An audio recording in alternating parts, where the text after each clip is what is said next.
నందమూరి తారక రామారావు 20వ వర్ధంతి సందర్భంగా విజయవాడలో తెదేపా నేతలు ఘనంగా నివాళి అర్పించారు. పట్టమట ఎన్టీఆర్ సర్కిల్లోని విగ్రహానికి తెదేపా రాష్ట్ర అధ్యక్షుడు కళా వెంకట్రావు, మంత్రి దేవినేని ఉమా, విజయవాడ తూర్పు ఎమ్మెల్యే గద్దె రామ్మోహన్ తదితరులు పూలమాలలు వేశారు.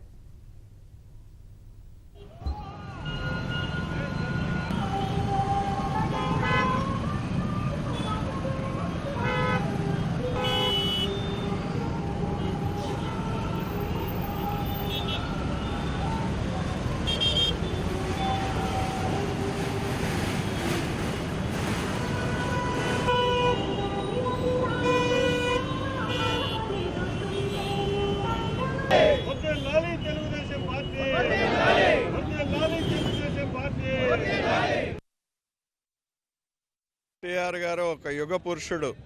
అవతల సినిమాల్లో కానీ యువతల రాజకీయాల్లో కానీ ఆయనే సాటి.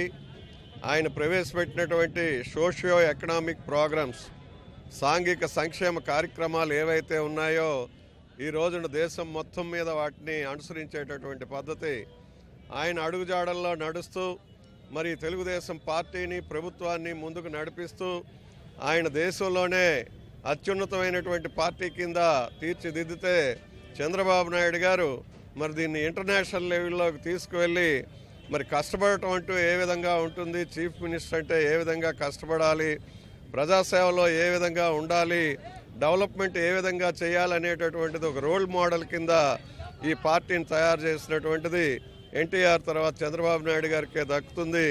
రామారావు గారు మన మధ్య లేరనేది ఈరోజు అందరూ హృదయాల్లో కూడా ఆయన ఉన్నారు. దశ దిశలా సూర్యచంద్రులు ఉన్నంతకాలం రామారావు గారు ఉంటారు. ఒక యుగ పురుషుడిగా, చారిత్రాత్రుడిగా, సినిమాల్లో రంగంలో కానీ రాజుగా ఆయన పోషించిన పాత్రలన్నీ కూడా కళ్ళ ముందు కనపడతా ఉన్నాయి. అలాగే ఏదైతే పార్టీ పెట్టిన 9 నెలల్లో తెలుగుదేశం పార్టీని అధికారంలో తీసుకొచ్చిన చరిత్రకారుడు యుగ పురుషుడు రామారావు గారు. అట్లాగే ఆయన ప్రవేశపెట్టిన సంక్షేమ కార్యక్రమాలు ప్రతి ఒక్క పార్టీ ప్రతి ఒక్కళ్ళు కూడా ఆయన అమలు చేస్తూ ఉన్నారు. ఆయన పెట్టిన పెన్షన్ 45 రూపాయల పెన్షన్ ఇవాళ 1000-1500 అయింది. ఆయన పెట్టిన 6000, 7000 ఇల్లు ఇవాళ 3 లక్షల నుంచి 5 లక్షలకు వెళ్ళింది. 50 రూపాయలు అరసిపోరు ఉచిత కరెంట్ అయింది. జనతా వస్త్రాలు, దోవతీలు, అదేవిధంగా తెలుగు మహిళా విశ్వవిద్యాలయం, పద్మావతి మహిళా విశ్వవిద్యాలయం, అదేవిధంగా ఎన్నో కార్యక్రమాలు ఇవాళ ఆయన చేసి చూపించారు.